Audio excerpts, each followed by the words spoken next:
Hey everybody, welcome back to Gro-Tential. My name is Sarah and I'm with my dad, Doc. We are a father-daughter duo who is learning and growing and trying to do our very best to grow into our full potential. And as we grow and learn, we want to share with you what we are learning. How are you, my friend? I'm good. How are you today? Great. Just got done with school. That's a beautiful thing. Long pause. So today we are going to kick off a two-part series on hope. What do you think of when you think of the word hope? Well, it's complex. So hope is another one of these Christian words that everybody says and just has a vague thought about what it means. Like it's almost like it can become a Christian cliche. Yeah. Yeah. So for most people, hope is simply wishful thinking. And they call anything they wish for hope. And it's really Western culture. It's like, ooh, I hope I can do good on this, or I hope, Yeah. and you're crossing your fingers. Yeah.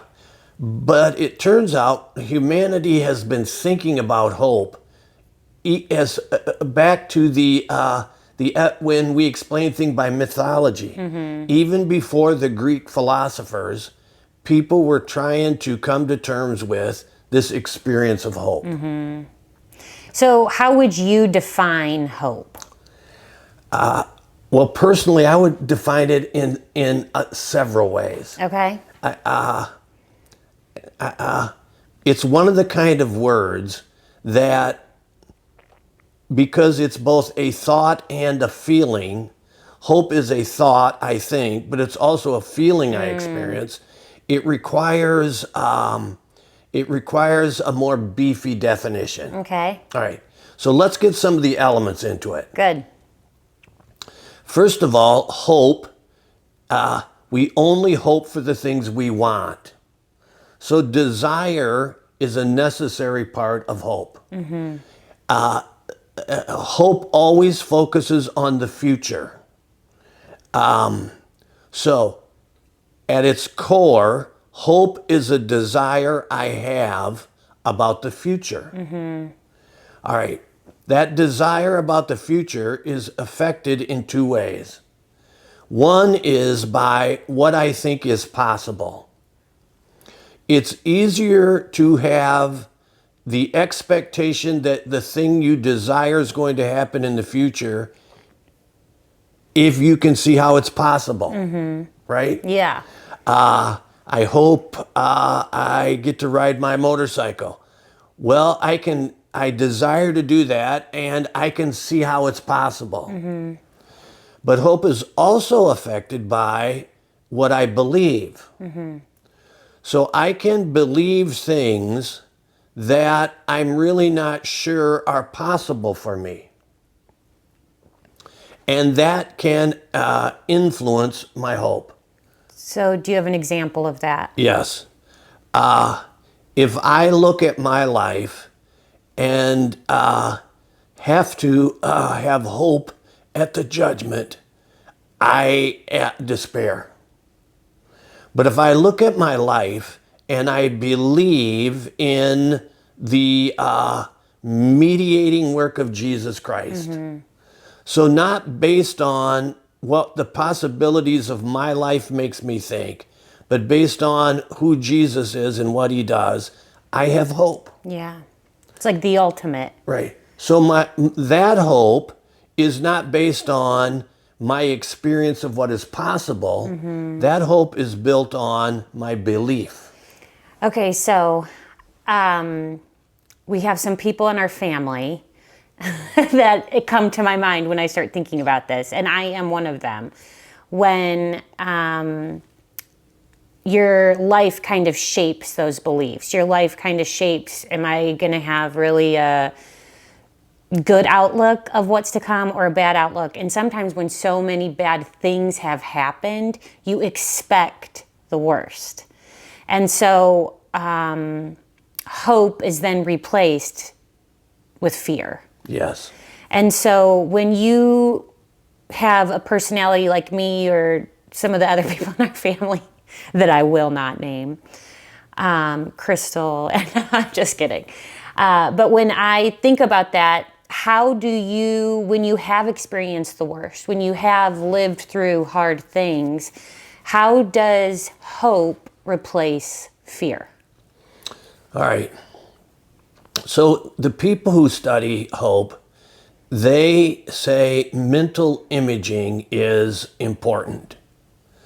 I'm going to make it a lot easier. How am I imagining the future? In fear, I'm imagining the future as something I do not desire. The worst case scenario. Right. Yeah. Our old slogan, worst Yeah. first. Yeah, good at that. All right. In fear, I am imagining a future that I don't desire. In hope, I'm replacing the future I don't desire with the future I do desire. So, in fear, I say,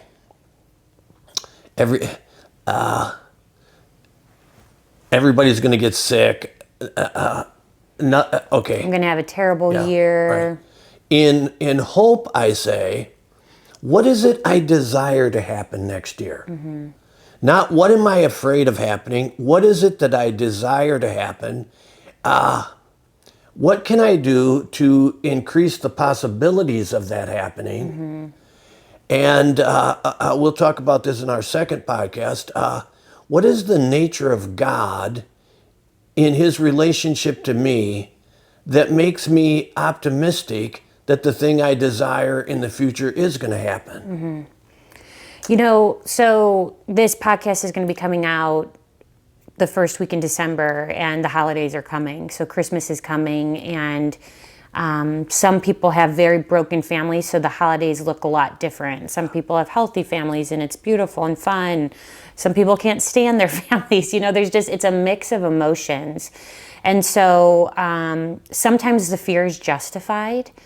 And how would you say when you're going into something that you're dreading a little bit, how would you shape leading with hope instead of fear? We like Greek stories, don't we? Yeah. They embody ideas. Yeah. The Greeks told the story of Pandora, that all the bad things that people fear were captured and put in a box.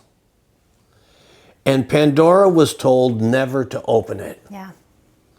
Of course, she didn't know what was in there, and the box was so interesting, and the fact that she wasn't supposed to open it got the best of her.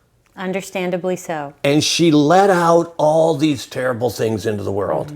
Everything we fear, everything that is disastrous, she released them into the world. But one thing was in the box that she didn't release, and that was hope. So the people who see this story from the optimistic point of view say, we're not denying that there are a lot of bad things in the world. That's right. We accept them. We acknowledge them. But we acknowledge them in the environment of hope. We don't separate all these terrible things from our capacity to desire a future that has goodness and pleasure in it. Augustine, our friend Augustine, said that hope has two essential parts. The first is the knowledge of the possibility of good. You have to be very, very cynical to say there's no possibility at all of good. So the future does have a great deal of possibility for good. But Augustine said you have to put with that the knowledge of difficulty. Am I going to face challenges next year? Yes. But do those challenges mean that I can't hope for the things I desire in the new year? No. I acknowledge both. I have challenges in the new year, but hope says the possibility of good helps me confront the challenges. So I acknowledge that there are challenges and difficulties. I acknowledge that everything isn't pleasant, but I do it in an environment, I do it in a mental image of hope. Okay. I have expectations that next year is going to be full of the pleasures that a healthy Christian life provides. So when you say this mental picture, do you actually stop and think through a mental image of good? Do you think through a mental image of I am going to hope for what's best? Yes, that's mental imaging. And then hope stops being a vague idea, and hope starts focusing on these mental images I create. So let's just take something real visceral. You hope to have the best year of your life for your family. Yeah. All right. Now, I want to have concrete images that go along with that. I want to look at next year and say, when our family gets together for Thanksgiving, we're going to have these pleasant conversations. We're going to encourage each other. We're going to enjoy each other. I don't want to say, well, next year when we have Oh, Thanksgiving, we're probably going to have to argue about this. See, I'm pushing hope out. Yeah. I am imagining the future. Yeah. And most of the time that is based on experience. So you felt it before. So I'm a firm believer that we can shape our experiences too. Yes. That if we do have the perspective of hope over fear or hope over what we've maybe always known, that it can shape us and shape the environment around us. So you just did that sermon, it'll be a month ago when they watch this, but on the richness of God and his kindness and how it can shape us and help shape people around us. I did a sermon on honor. And so I think going into these things too is deciding what is shaping you, what is shaping your thoughts, and how do you shape the room around you then? Yes. You know? So Aristotle talked about hope in his book on ethics. And he says that one of the distinguishing characteristics of hope is courage and confidence. So I'm going to look at next year and I'm going to have a mental image of created by hope. And part of that mental image is I have the courage to confront the challenges of the new year. Yeah. I'm not a coward. Not letting the voices speak louder than what I truly desire the most in my life. Yeah. And I have confidence that with the help of God, I can make the things I hope for happen. Okay. They're not a magic wand. Right. The things I hope for create goals. The things I hope for create commitments. The things I hope for call me to be my very best. And so my hope actually ends up influencing what happens. Yeah. Or my lack of hope ends up influencing what happens. I was reading somewhere studying that every human being, they have conflicting desires in their hearts. It's good versus evil, or maybe it's not as black and white, but it's conflicting desires. And when we look at our conflicting desires, when we're in our unhealthy spot, you normally are leaning towards the unhealthy desire. And when you're in a healthier spot, you're leaning towards the desire that is most likely who God created you to be. And so when I think of this fear-based life or this overwhelmed life, and replacing it with hope and therefore courage, I'm just trying to think practically for people on if you were setting goals personally, or you were talking and counseling someone who was struggling with this or struggling with not living out the courage piece, what would be one piece of advice for how to switch it, how to think about it? Okay. What do you add to your calendar? What do you actually do? Let's split this in two. Remember, Augustine taught us that faith and hope go together. Mm-hmm. Well, Paul taught us, and Augustine tried to explain it. Yeah. All right. And this is what he says. Faith looks to the past revelation of truth. Mm-hmm. All right. So I can look at my past, and I can look at my past through faith. Mm-hmm. Or I can look at my past and look at it in despair. Yeah. I've had all these bad things happen. Right. Almost like a victim. Yeah. That probably means it's going to keep happening. Mm-hmm. Or I can say, I'm not looking at my past the way I used to. From now on, when I look backwards in faith. Mm-hmm. Look what God has done for me. Some people call that reframing. Yeah, look what he's brought me through. If God brought me through that, then surely, so I look backwards in faith, so then I can look forward in hope. Mm-hmm. God has already brought me through this. God has already blessed me in this way.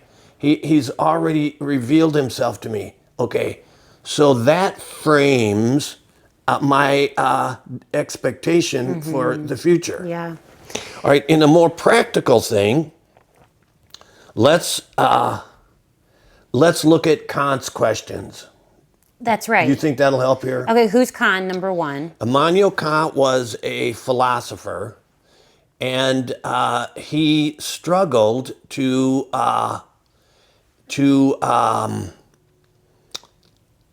bring his philosophy and his religion together. Mm-hmm. So we get a lot of struggling with philosophy and religion in the way Kant thinks. Okay. And Kant said there are three questions that we have to answer to start taking control of our life. Okay. The first question is, what can I know? What is knowable? Mm-hmm. And he wrote a book called Critique of Pure Reason. All right. His second question is... Well, let me just ask, what does that mean?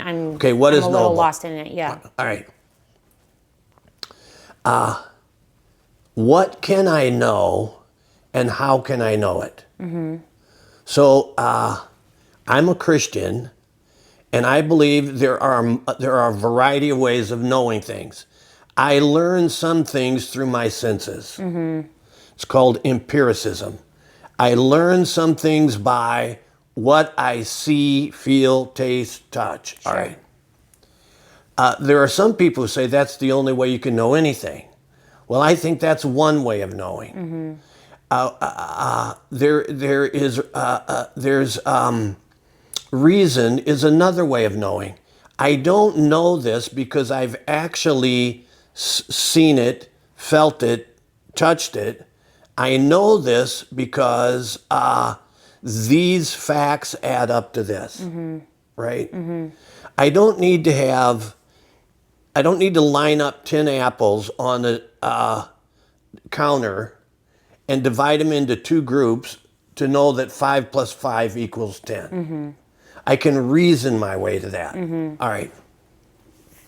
But then thirdly, I believe that faith is a way of knowing. Mm-hmm. I believe there are some things that can only be known by faith. Mm-hmm. That God is a Trinity. That God created the heavens and the earth. In Kant saying, what can I know? It opens the question of, we don't all agree on what we can know because we don't all agree on how we know what we know. So, in the issue of faith, in the issue of hope, I'm a Christian. I believe in some things about who God is, and we'll get into that in our second. Yeah, next. All right. And because I believe in who God is, I can have hope about the future based on who God is and not based on my past or my present circumstances. Right, not based on circumstances. All right. Once I start dealing with what can I know, then I have to start saying, because I know this, what should I do? Because I know this, what should I do? You talked about your sermon on honor. Because I know God wants me to outdo others in showing honor, I should do that. Yeah. All right. And I should have hope that as I do that, God will bless me. If I outdo somebody in showing honor and they don't appreciate it and all those other things that go with it, that doesn't affect my expectation for the future because God said he'll honor that. All right. What can I know? That takes courage. Yeah. Yeah. What can I know? What should I do? And then his third question is, for what can I hope? What can I reasonably have the expectation that the good thing I desire is about to happen? All right. And like many other things, Sarah, in Christianity is a thinking religion. So hope has to be a thinking activity. I believe that the Holy Spirit creates some hope in us as a freebie. But I also believe a great deal of hope comes through me doing spiritual disciplines. Yeah. Me thinking the way God teaches me to think. The renewal of the mind. Yeah. Yeah. I think a lot, even in those moments of pain and hard that you have gone through and everyone has in their lives, I now claim it and say, I'm not wasting this. Yeah. If this is going to be a part of something I have to learn and go through, I'm not wasting it. I just said it with Jacob the other day. I was like, let's not waste this. Let's grow in this and let it create a deeper set of intimacy for us. Because I don't want to waste it. No. And so if we're going to have to go through the things we're going to go through, having the courage to use it to go bigger and deeper. I love this verse in Philippians 1. We had talked about it just a minute ago before we started filming. Paul's in prison, and he's saying, as it is my eager expectation and hope that I will not be at all put to shame, but that with full courage now as always, Christ will be honored in my body. I think that is just something I have been contemplating a lot, that I want to have the courage that Christ is honored in me and through me. And I think that hope creates and shapes perspective for us that makes not only us better, but the people in our lives, it helps us to shine into them and make them better. Yeah, Paul was practicing right there what we're talking about. He was looking into his future. All right, he knew his past. He was beaten. He was shipwrecked. Yeah. He was stoned. He knew his past. But when he looked into the future, he defined his future by his eager expectation and hope. Yeah. He was saying, I'm looking to the future and I'm letting hope define my future. I'm not going to be ashamed. I'm going to glorify God. Yeah. He's envisioning the future that he desires based upon his foundation of hope. Yeah. All right, I want to wrap it up here, but I just want to summarize that really the start of switching and making hope a foundation for your life over fear and making hope and that courage connected is to really mentally start to picture it, to think into the future with optimism, and have courage doing it. Okay, so next month, we are going to pick up on Hope Part 2, and we are going to be talking about where hope comes from and a little bit of the character of God in it. We hope this was helpful. We wish you a very Merry Christmas, and we hope you guys have a great day.